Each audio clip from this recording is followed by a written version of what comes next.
So this is our inaugural try of what I am currently referring to as couch co-op storytelling. And I might as well say something like we are going to run Gremlins in the Workshop from the RPG Tunes people. Oh no. We built the buildables and now the cat is going to, of course, try to destroy them. And yeah, since we're doing this Christmas Eve night, we can't even really see the buildables on the video, but I have some ideas about that. So, is everybody at the page? Which page do we need to be on? The main couch co-op storytelling that I posted to the Hangouts. With our little homebrew roleplay system, I have finally figured out a way to use something like experience points so that your characters can level up. And that is roleplay points. The rule as writ is this game has no experience points, rather it uses roleplay points. They are earned for roleplay and story collaboration. And we'll probably just do a single point awarded, and maybe we'll do 50 to rank up one die. We don't know yet. So, if you say something in character, you get a roleplay point. Okay? If you use a voice, that's a roleplay point. If you act something out, that's a roleplay point. So it gives this example. If your character is Australian and he pulls a grenade pin, throws it, runs away yelling, "Fire in the hole!" So the player, and if the player stands up and actually acts it out and puts on an accent and everything, "Yo, mates, fire in the hole!" or whatever an Australian accent sounds like, we apologize to the Australian community. You get 3 role play points for that, okay? And by the way, the points are not for quality of role play. It's not whether or not you can do a good Australian accent. It's just if you bothered to try, you get a point for that. And when you reach 50 points, you get to rank up either your defense or your attack die 1 rank. So everybody got the idea of role play points? Mm-hmm. All right, well, that's pretty much all we need to cover. Obviously, the dungeon crawl rules that are there at the bottom. Obviously, that is the rules we're using, and they are openly accessible to anyone. You know, this matter, Wesley, are you going to roll physical dice, or do you want to use an app? For right now, I'll just do the... Okay, so... All right, so... what character will you be using this evening? I'll be using Sigmund. Okay. And I guess I'll use Merida. Okay, Merida and Sigmund. Alright, so let's start off by hearing about Merida and Sigmund, so I know who we're dealing with. Plus, you're going to want to be these characters, so... Merida's attack is a D8. Her defense is a D8. She has a ranged weapon bonus upgrade by 1 die rank. My dagger is D4, and it also can be thrown. And a D8 short bow, which it was a D6. Okay, and you use the upgrade. Mm-hmm. I have on D4 padded leather armor. And I'm carrying some gold and a potion.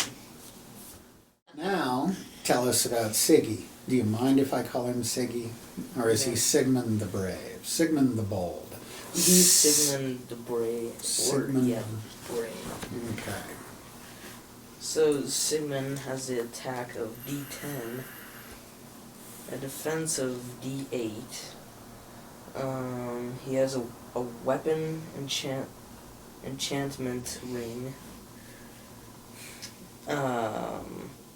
which any weapon held in hand that wears it transforms into more ornate and deadly form. Ornate. It means fancy. Yeah, it was fancy. Yeah. So hang on a second. I was thinking, let's name this thing like the Ring of some such person or place, like the Ring of Zorlok or something. And then that'll sound better than just weapon enchantment ring. I should put that in like a monospace font, you know. So if we could just think up a cool name for it. Ring of what, do you think? You get to name it if you can think of something. Let's see. The Ring of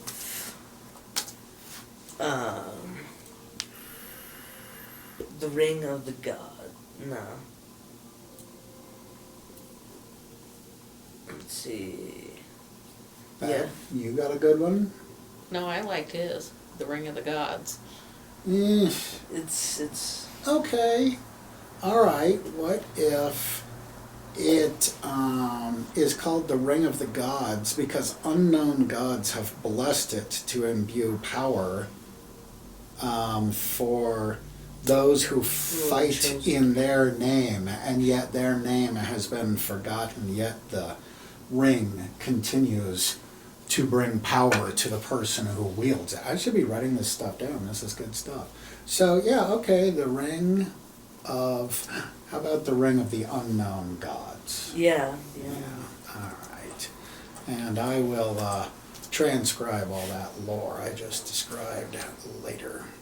So, the Ring of the Unknown Gods. All right. Now you may continue. So my weapons are a D4 light hammer, a thrown and bludgeoning weapon, and a D6 short sword for slashing and piercing. And I got a D4 padded armor. Now, hang on. Which one of these did you upgrade with the ring? Oh, that's true. It wouldn't work that way. It would be whichever one you're holding at that moment. All right. So, now, keep on going. Alright, and what I'm carrying is 2 pieces of gold, 3 lockpicks, and 2 potions. And then the ring. And Oh yeah, the ring, and then the begging bowl, and the backpack. Okay, and we will be having more stuff before it's all said and done. So, we know a little bit about our characters, and how many roleplay points does Merida have? None. And Wesley, how many roleplay points does Sigmund have? None. How many would you like to have by the time we're done this evening? A few.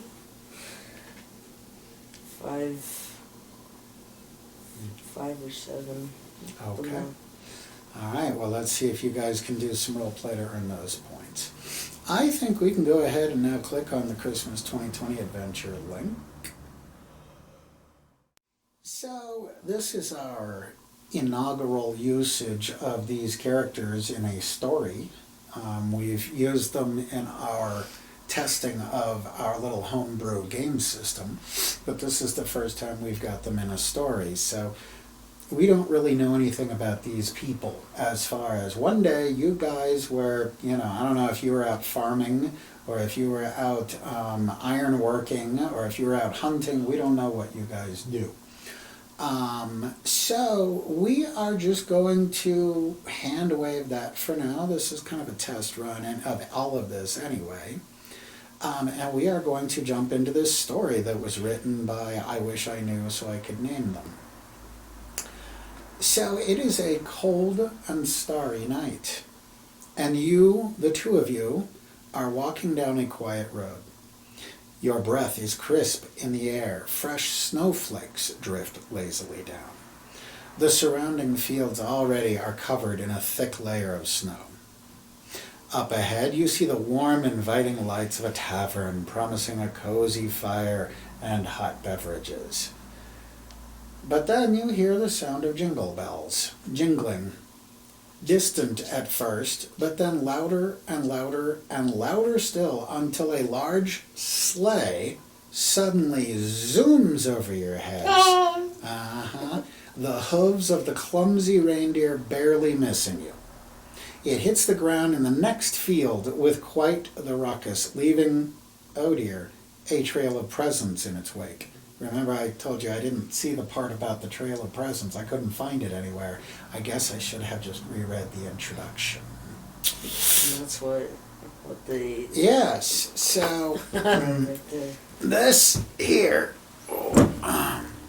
I'll grab a picture to include the buildables since the video won't be able to show it.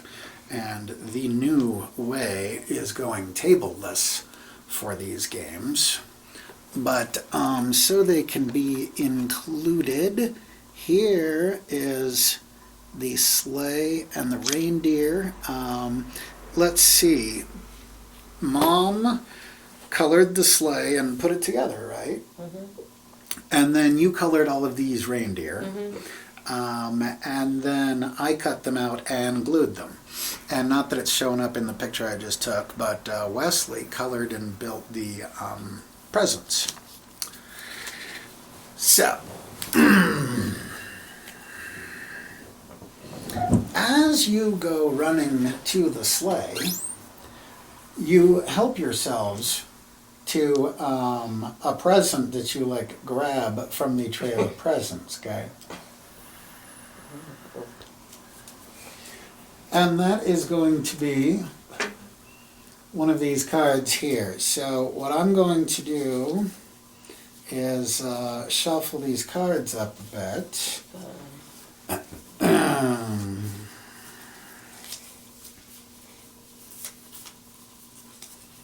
You know, I probably should have the TV off or something, because anybody who's like sitting here watching the pictures go by, I mean, you're looking right past the camera. You're going to look like a zombie with a 1,000-yard stare, you know. Yeah, exactly. All right, I'm going to hand you the deck of cards face down. You are going to, you can take the top one or you can just take a random one or whatever you want. Oh, you know what? I won't close the camera. I'll take a picture of the item. Do I get to open it now? You know, I'm pretty sure that's what it said, was you guys could just go ahead and help yourselves. So maybe they're not wrapped gifts. So, baby doll, what did you get? I got a bobble bomb. A bobble bomb. Why don't you tell us about that? Can be thrown to deal 2d6 fire damage in a 30-foot area. Creatures can make a dex save to take half. Okay, yeah, we don't have saving throws, but whatevs. We'll figure these things out. And hang on a second. Open your Chromebook camera. And use your Chromebook and take a picture and then post it to the Hangout, please. How cool. And then we can put it in the video. But it's backwards. Hit it's the third button up on the left. And that will unmirror it. Alright, so you got a bobble bomb. There you go, Weasel. Much better. Okay, so the cards begin, and tell us what you got. I got a snow golem, a little snowball that when thrown to the ground summons a snow golem. This golem has 10d6 hit points, an AC of 12, an A+2 bonus to a melee attack that deals 2d6 frost damage. Frost damage, okay. So, yeah, you might want to save that one for a big fight, huh? Mm-hmm. Okay. So you guys follow this trail of toys and arrive at that sled, okay? Which is a little beat up, but still looks flyable. And all those reindeer are standing there. We did not color the standing ones, so we'll just make pretend. And there is an elf, and she's a girl. And she introduces herself as Holly, is her name.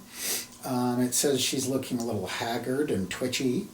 The ride has taken a toll on her. And let's see. Oh, okay, so she hurriedly explains the situation. All right, are you ready to hear about the situation? Mm-hmm. All right. Really? They want me to tell the whole thing now? No, we won't tell the whole thing now. Let's leave it at she says that she needs some heroes to help her at the North Pole, help save Christmas. And by the way, this is why we're playing this on Christmas Eve, is because we must save Christmas. If we don't do it tonight, we might not save Santa, and then think of all the millions of, sad children. And I mean, for that matter, it's 6:15 New Mexico time, so we probably only have a couple of hours before, it's Christmas Day and, Boguslaviznia or whatever country, gets Christmas night first, so, or Christmas morning first, So, she says that she needs adventurers. They have a dire situation at the North Pole. I'm not going to try to do a girl elf voice.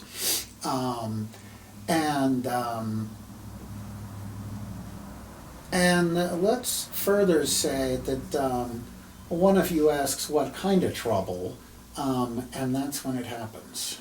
That's when it happens. That's when. This says 3. But that's for a much larger party. I think we will say 1 reindeer suddenly starts acting funny, and it's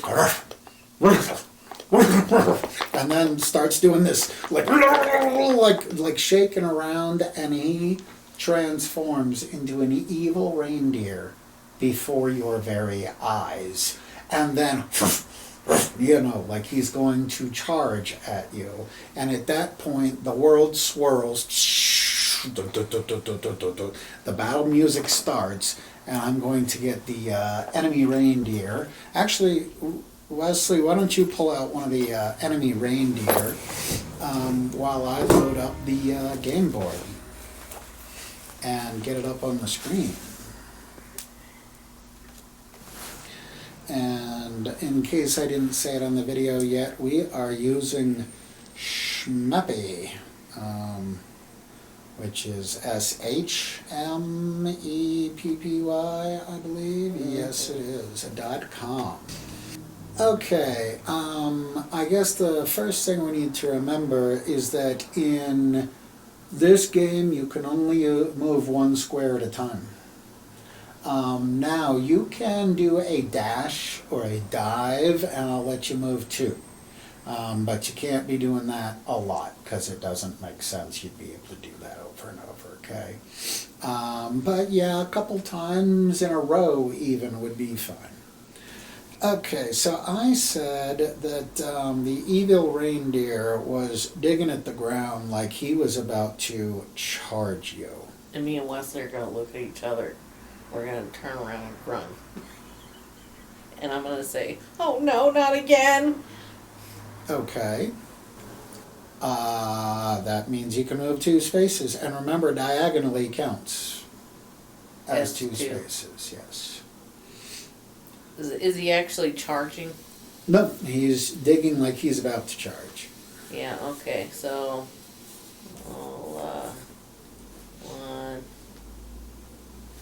we'll do there. Alright, did you see which way she ran? Yeah. You gonna follow her, or what are you gonna do? I'm gonna go a separate way. The opposite direction. That's probably a good idea. So then he'll only chase one of us. Alright, and since we're doing something you said, go ahead and take a roleplay point. Oh, okay. Alright, Now, as far as where Holly is, let's say that she is hiding, quivering in the sleigh. Okay. Which one of you is the more stout warrior type? I'm Okay. I would think I'm him a because strength I'm of just 10, a D10. bow and arrow user. Okay, so tell you what. That evil reindeer chases after Sigmund.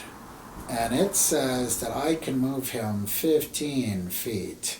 So he just went there. And he is heading straight towards Sigmund at full blast. So, And I want to raise my bow and arrow and track him as he goes and then let off an arrow That's a good idea. Let me as he's charging for Sigmund. Let me see what kind of. Yeah. Yep. Let me see. Tell me your stats again. Your base stats. D8. D8 for both, and you've got an 8 and a 10. yeah. Alright, so I am going to give this guy, I'm going to bring up the dice roller. And I am going to give this guy a base stat of D12. Okay, so I rolled an 11. What attack do you get to make? Oops, sorry, Doctor. I guess I can't set that there. 9. Okay, so I missed you. yeah, but only by 2 points. I mean, you were running after all. Yep. Well, Deer was and running, reindeer. you're quite a ways away.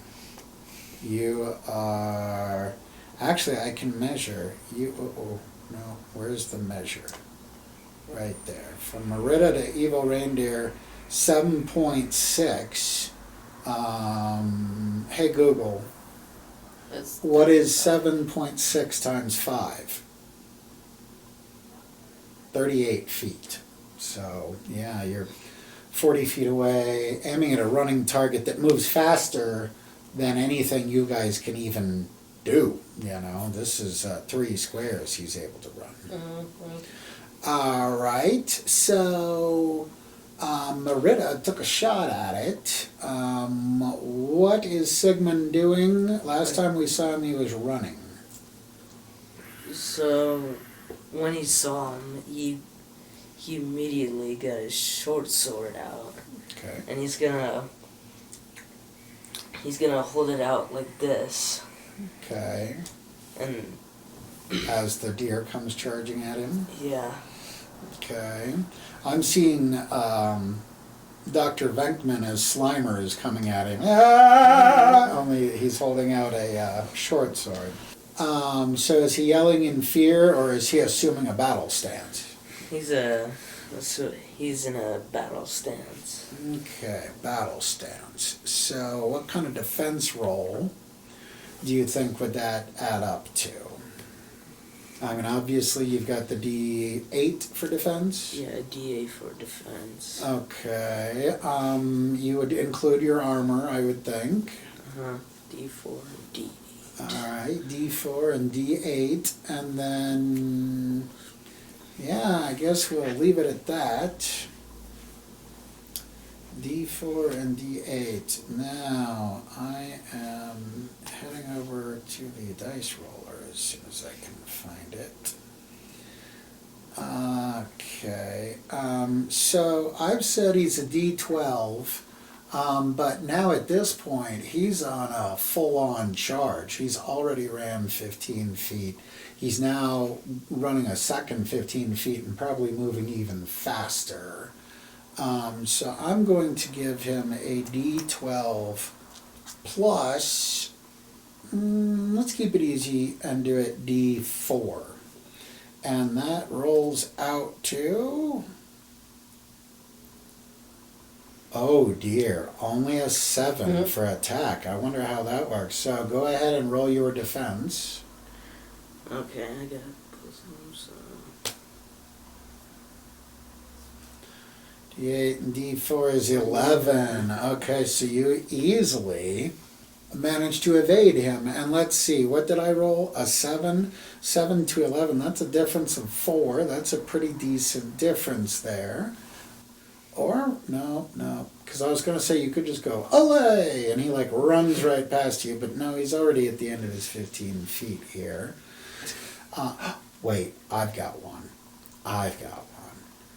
He comes running, charging at you, like blowing all the, steam out of his nose. He comes up and you'll pull out the sword and he comes to a screeching halt with a look of fear on his face. And that's how he manages to stop right there at the edge of you. Let me get a screenshot for the video. And so now you're standing there with this sword and he's like stopped, like right with his big reindeer snoot right at the tip of your sword like that, okay? So obviously you have an attack of opportunity here. Yeah. What would you like to do to this here evil reindeer?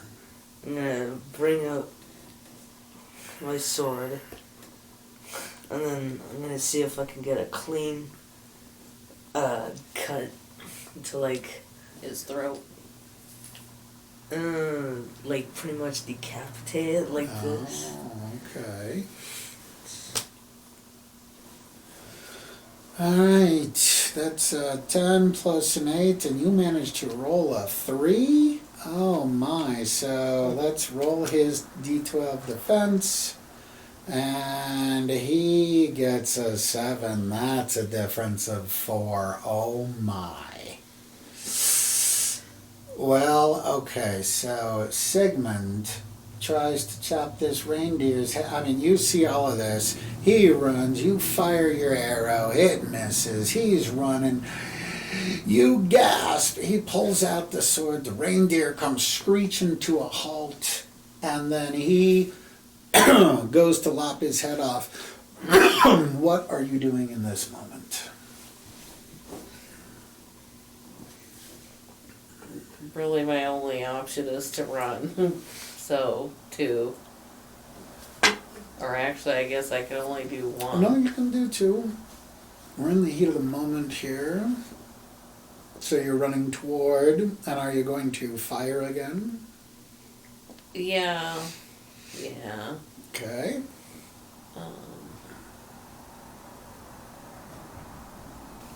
No, I'm not going to shoot at him. I'm going to reach into my pocket. Do I have anything in some reindeer snacks?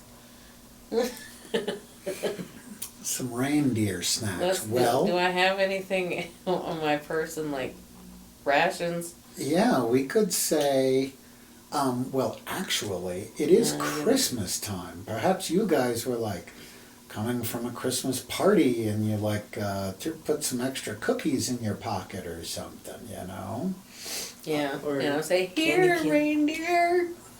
Or like a candy cane. Okay, all right. Pick one. Which is it? A candy cane. All right. So It's that's Christmas after all. that's an interesting thought. So, I think I just figured this out. This reindeer charges, or no, the reindeer is about to charge. You go running that way. He goes running that way. The reindeer chases after Sigmund. Sigmund stops, turns to face the reindeer. He pulls out the sword like this. The reindeer screeches to a halt with his nose right at the blade like that. And the two of you are staring at each other. You're about to chop his head off when suddenly Maritta's voice rings out and says, Mr. And says what? Here, Mr. Reindeer. Uh-huh. And the reindeer that's looking I at got you. a snack for you. The reindeer is glaring at you and he goes,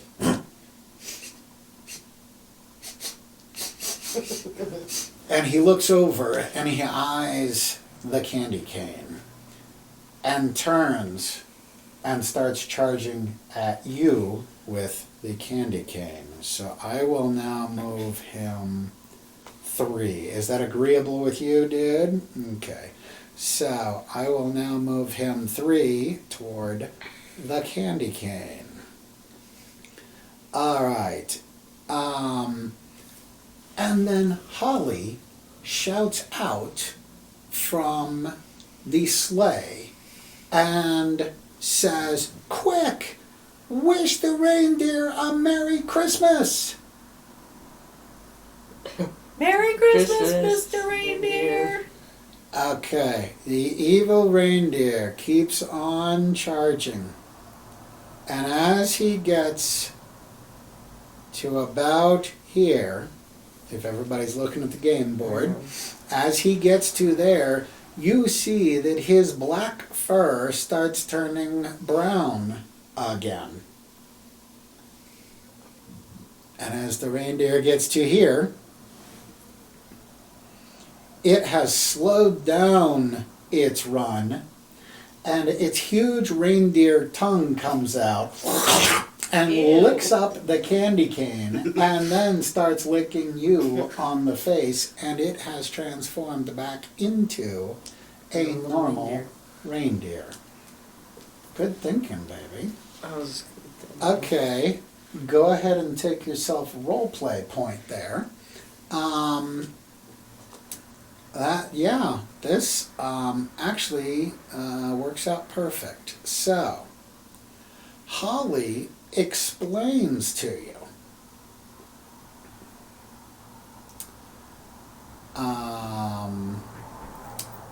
Holly explains to you that at the North Pole, elves are turning into evil, mischievous gremlins, and the reindeer are turning into those. In fact, she says, and apparently it's happening to the reindeer too. Yeah, tell me about it. Yeah. And she says that, she says that they have turned naughty and lost their Christmas spirit. And so you must bring Christmas spirit to them, such as telling them Merry Christmas, giving them a candy cane, and that will turn them from naughty to nice again. And so she wants to know, would you two come with her in the sleigh to the North Pole to turn all the naughties back into nices and save Christmas? Yeah. All right. Well, then, since we Let's have go. the assignment, I think we'll take our first bio break there. Okay. Right on. So far, so good. You think? This will be fun. You think? Yeah. Okay.